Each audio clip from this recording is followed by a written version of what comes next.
Hello students, आज की इस वीडियो में हम फर्स्ट ईयर बायोलॉजी के चैप्टर नंबर 10 जिसका नाम है forms and functions in plants उसके लॉन्ग क्वेश्चंस को पढ़ेंगे। तो यहाँ पर हमारे उसके लॉन्ग क्वेश्चंस हैं, उसको आज हम शेयर कर रहे हैं आपके साथ। तो चलिए उन क्वेश्चंस को स्टडी करते हैं और आपको समझाते हैं कि इनके क्वेश्चंस के आंसर आपने पेपर में किस तरह लिखने हैं। सबसे पहला क्वेश्चन है give an account of exchange of gases in plants. तो प्लांट्स के अंदर जो एक्सचेंज ऑफ गैसेस होती है उसके बारे में हमें बताना है कि वो किस तरह से होती है और उसमें उसके अंदर कौन कौन सी चीज़ें शामिल हैं। तो उसका आंसर पढ़ते हैं। Exchange of gases in plants primary occurs through the small openings on the surface of the leaves called stomata. तो ये जो है एक्सचेंज ऑफ गैसेस स्टोमेटा के थ्रू होती है। Stomata are surrounded by specialized cells known as guard cells that control the opening and closing. The exchange of gases such as oxygen and carbon dioxide involves in the following steps. So नीचे कुछ steps हैं, इन steps से जो है वो gases of exchange होती है। सबसे पहला स्टेप है ओपनिंग ऑफ स्टोमेटा। सबसे पहले तो स्टोमेटा ओपन होंगे, उसके बाद उसके अंदर क्या होगा, गैसेस जो है इंटर होंगी। उसे जो है वो गैसेस के इंटर होने को हम गैस डिफ्यूजन कहते हैं। उसके बाद जो है वो आधी गैसेस बाहर आएंगी और आधी गैसेस जो है वो अंदर जाएंगी। कौन कौन सी गैसेस हैं? ऑक्सीजन जो है O2 वो अंदर जाएगी और कार्बन डाइऑक्साइड जो है वो अंदर से बाहर आएगी। तो इस तरह गैसेस एक्सचेंज होगी और उसके बाद स्टोमेटा बंद हो जाएंगे, क्लोज हो जाएंगे। तो ये टोटल उसका पूरा आंसर है, इसको आप यहाँ से देखकर स्टडी कर सकते हैं। उसके बाद हम आते हैं नेक्स्ट क्वेश्चन पे। How does the pressure flow theory explains the movement of sugar through plants. तो इसका आंसर है the pressure flow theory also known as a pressure flow hypothesis explains the movement of the sugar specially sucrose through the phloem in plants involve in the following key steps. तो यहाँ पर भी इसके अंदर भी steps हैं, जैसे कि प्रेशर फ्लो थ्योरी जो है वो एक्सप्लेन करती है। सबसे पहले फ्लोएम के अंदर शुगर लोडिंग होती है। शुगर लोडिंग का मतलब है कि जो शुगर है वो फ्लोएम के अंदर सबसे पहले जाती है, वहाँ पर लोड होती है। उसके बाद वाटर पोटेंशियल का डिफरेंस होता है। The high concentration of sucrose in the phloem louvers the water potential creating a gradient between the source and the sink regions where the sugars are needed such as grow tissues and storage organs। तो कुछ organs और tissues के अंदर जैसे कि potential कम होती है, उन चीज़ों की, उन शुगर्स की पोटेंशियल कम होती है, तो उस तरह से फ्लोएम से जो है वो शुगर उस डायरेक्शन में मूव करते हैं। उसके बाद प्रेशर बिल्डिंग क्या है? As the result of water potential difference water from the phloem xylem which has a higher water potential flows into the phloem via osmosis and increasing the hydrostatic pressure in the phloem sieve tubes। उसके बाद mass flow, the increased hydrostatic pressure in the phloem sieve tubes pushes the sucrose solution along the pressure gradient towards the sink regions। The mass flows of shape consisting of water dissolved in the sugar and driven from the pressure by the pressure difference between the sucrose and the sink regions। उसके बाद sugar unloading होती है और water recycling होती है। Sugar unloading में क्या होता है? In the sink regions sugar are actively transported out of the phloem. तो फ्लोएम से बाहर शुगर्स को ट्रांसपोर्ट किया जाता है और उसके बाद ये यूटिलाइज़ होते हैं ग्रोथ के अंदर, रिस्पायरेशन और स्टोरेज के अंदर। ये शुगर्स जो है ये वहाँ पर यूज़ होते हैं। वाटर रिसाइकलिंग के अंदर क्या होता है? After the sugars are unloaded water returns to the xylem via osmosis and completing the cycle. तो जो जाइलम से वाटर आया था और उसके बाद ये फ्लोएम से जो है वो वापसी जाता है वाटर, उसके बाद ये फिर से जाइलम के अंदर यही वाटर लौट जाता है, तो इसे वाटर रिसाइकलिंग कहते हैं। उसके बाद हम आते हैं थर्ड पे। Describe the cohesion tension theory of water movement through the xylem which supplies the cohesion and what is the source of tension, how does these two interact to move water through the plants। तो cohesion होती है, दूसरी tension होती है। तो cohesion और tension ये दोनों मिलके फोर्सेस हैं, ये दोनों फोर्सेस मिलके जो है वो वाटर की मूवमेंट करवाते हैं। तो इसे हमें एक्सप्लेन करना है कि ये किस तरह से होता है। तो आइए यहाँ पर पढ़ते हैं इसका answer. Cohesion tension theory also known as a transpiration cohesion tension theory explains the movement of water through the xylem in plants। तो ये वाटर की मूवमेंट को एक्सप्लेन करती है कि जाइलम से वाटर किस तरह मूव करता है। तो इसके अंदर सबसे पहला ट्रांसपायरेशन आता है। Water loss from the leaves through the stomata creates a negative pressure gradient known as a transpiration pull. तो जो ट्रांसपायरेशन से लीव्स के अंदर जो वाटर जो है वो बाहर निकल जाता है, ट्रांसपायरेशन होती है, तो वहाँ पर पानी की कमी हो जाती है और इससे जो है वो एक तरह की नेगेटिव प्रेशर, ऊपर की तरफ एक प्रेशर क्रिएट होता है प्लांट्स के अंदर, और उसे हम ट्रांसपायरेशन पुल कहते हैं या उसे टेंशन कहते हैं, और वो ये लीफ के अंदर होता है। This transpiration pulls occurs due to evaporation of water from the leaf. तो लीफ से वाटर जो है वो एवापोरेट हो गया, इसीलिए ये ट्रांसपायरेशन पुल क्रिएट हुआ है।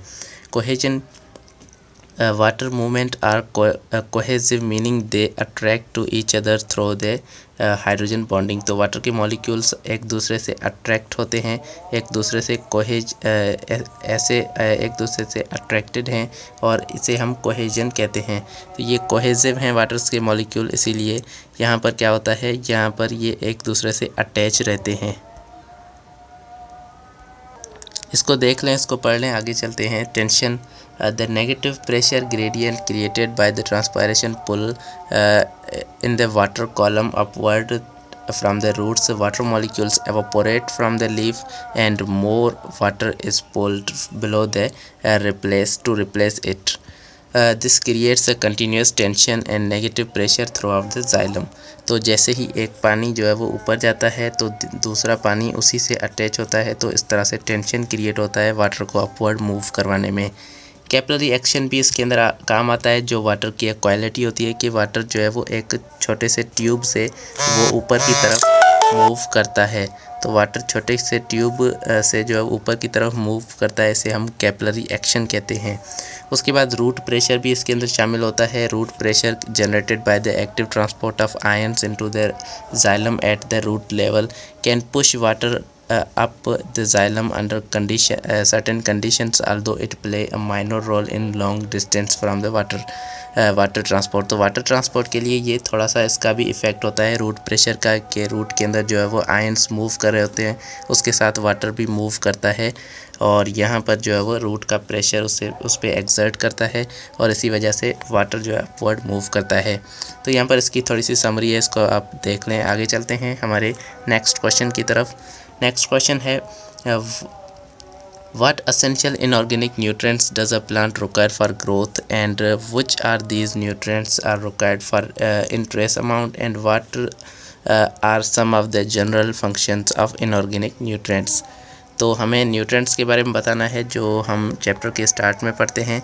तो इसमें आप देख सकते हैं आगे यहाँ पर इसका आंसर है कि plants require several essential nutrients. Inorganic nutrients plants को बहुत सारे चाहिए होते हैं, और उनमें से जो है वो कुछ ज़्यादा क्वांटिटी में चाहिए होते हैं जिन्हें हम मैक्रो न्यूट्रिएंट्स कहते हैं, कुछ कम क्वांटिटी में चाहिए होते हैं जिन्हें हम माइक्रो न्यूट्रिएंट्स कहते हैं। तो यहाँ पर इनकी लिस्ट है, इसे आप यहाँ से देख सकते हैं। सबसे पहले मैक्रो न्यूट्रिएंट्स हैं। मैक्रो मीन्स बड़े न्यूट्रिएंट्स जो ज़्यादा क्वांटिटी में चाहिए होते हैं। इसमें नाइट्रोजन है, सल्फर फास्फोरस है, पोटेशियम है, कैल्शियम है, मैग्नीशियम है, सल्फ़र है, कार्बन है, हाइड्रोजन है, ऑक्सीजन है।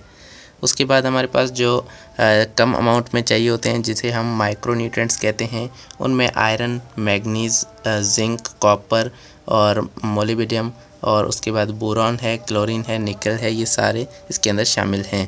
तो यहाँ पर इनका क्या काम है, यहाँ पर इसका थोड़ा सा ये भी है कि इनऑर्गेनिक जो आयन्स हैं, इनऑर्गेनिक जो सब्सटेंस हैं, ये क्यों इम्पॉर्टेंट है प्लांट्स के अंदर। तो नाइट्रोजन सबसे पहले है, ये प्रोटीन की सिंथेसिस और एंजाइम्स और क्लोरोफिल के अंदर काम आता है। फास्फोरस जो है वो ये एनर्जी ट्रांसफ़र के अंदर और डीएनए और आरएनए के अंदर भी ये काम आता है, उसकी सिंथेसिस में काम आता है। पोटेशियम जो है ये होता है important for water and nutrients Uptake, enzyme activation के अंदर भी काम आता है। ओवरऑल प्लांट्स की ग्रोथ के अंदर भी पोटेशियम का बड़ा रोल होता है। कैल्शियम जो है ये भी सेल वॉल के स्ट्रक्चर बनाने में हेल्प करता है। उसके बाद मेम्ब्रेन इंटरजिडिटी और एंजाइमेटिक फंक्शन के अंदर काम आता है। उसके बाद यहाँ पर कुछ और यहाँ पर जो सब्सटेंस लिखे हुए हैं इनके भी आप काम यहाँ पर स्टडी कर सकते हैं। उसके बाद हम आते हैं नंबर 5 पे, what are the growth regulators, name and discuss 5 in detail. Plants growth regulator कौन कौन से हैं, मतलब प्लांट्स के हार्मोन कौन कौन से हैं, इन्हें हम फाइटो हार्मोन्स भी कहते हैं। तो आइए यहाँ पर पढ़ते हैं। सबसे पहला जो है वो है ऑक्सिन। ऑक्सिन क्या करता है? Auxin involve in the several plant processes including cell wall, cell elongation, apical dominance, tropism, response to environmental stimuli, root initiation, मतलब रूट को भी ये जो है वो बढ़ाता है, रूट को भी ये इनिशिएट करवाता है। The most well auxin is indole 3 acetic acid, जिसे हम IAA कहते हैं। तो इंडोल 3 एसिटिक एसिड ये पहला बहुत ही वेल नॉन ऑक्सिन है। उसके बाद auxin help in remote steam elongation, मतलब ये स्टीम्स की जो है वो बड़ी बड़ी इलोंगेट करवाने में हेल्प करता है, स्टीम्स को बड़ा करवाता है। इनहेबिट लिटरल बड ग्रोथ, बड की ग्रोथ को भी बढ़ाता है। और उसके बाद रेगुलेट फोटोट्रिपिज्म, ग्रेविट्रिपिज्म, तो ये दोनों प्रोसेस भी रेगुलेट करता है। उसके बाद है गिबरेलिन। जिबरेलिन क्या करता है? Are responsible for promoting stem and in internode elongation, seed germination and flowering. They also play in a role in breaking seed dormancy. Gibberellin acid GA is well known. Gibberellin. These hormones stimulate cell division and elongation, leading to the overall plant cell growth. तो ये इसके अंदर हमारे पास आ जाता है। उसके बाद हम आते हैं साइटोकाइनेंट्स पे। साइटोकाइनेंट्स क्या हैं? ये भी एक तरह के हमारे पास जो है हार्मोन हैं। Cytokinins are involved in the cell division and growth, specially in meristematic tissues, and they help in regulate various processes such as shoot development, leaf syncytials, and the formation of auxiliary buds. उसके बाद यहाँ पर इसको आप study कर लें थोड़ा सा। उसके बाद इथेलिन भी जो है ये हमारे पास हार्मोन्स के अंदर आता है, इसको स्टडी करें। उसके बाद हम आगे आते हैं 6 क्वेश्चन पे। Categories of plants based on osmotic adjustment. तो प्लांट्स की ऑस्मोटिक एडजस्टमेंट पे कौन कौन सी कैटेगरीज हैं? तो इसके अंदर हाइड्रोफाइट्स है, ज़ीरोफाइट्स है, मीज़ोफाइट्स है और हेलोफाइट्स है। तो इसके अंदर आप यहाँ पे स्टडी कर लें। हाइड्रोफाइट्स क्या हैं? जो वाटर के अंदर रहते हैं। और हमारे पास ज़ीरोफाइट्स हैं, और ये क्या है? ये ड्राई एनवायरनमेंट्स के अंदर, मतलब जहाँ पर पानी कम हो वहाँ पर रहते हैं। मीज़ोफाइट्स जो है ये मॉडरेट वाटर के अंदर रहते हैं, जहाँ पर मॉइस्चर कंडीशंस हैं, पानी जो है वो इतना ज़्यादा भी नहीं है, कम भी नहीं है।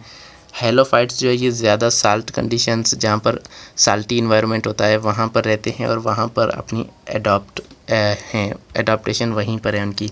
तो ये हमारे पास क्वेश्चन आ गए, इसके पूरे क्वेश्चंस यहाँ पर शामिल हैं, इसको आप देख सकते हैं। और हमारे चैनल को सब्सक्राइब नहीं किया तो सब्सक्राइब करके बेल आइकन को प्रेस कर दें, ताकि हमारी जो नई आने वाली वीडियोज़ हैं आप तक जल्द से जल्द पहुँच सकें। Thank you so much for watching.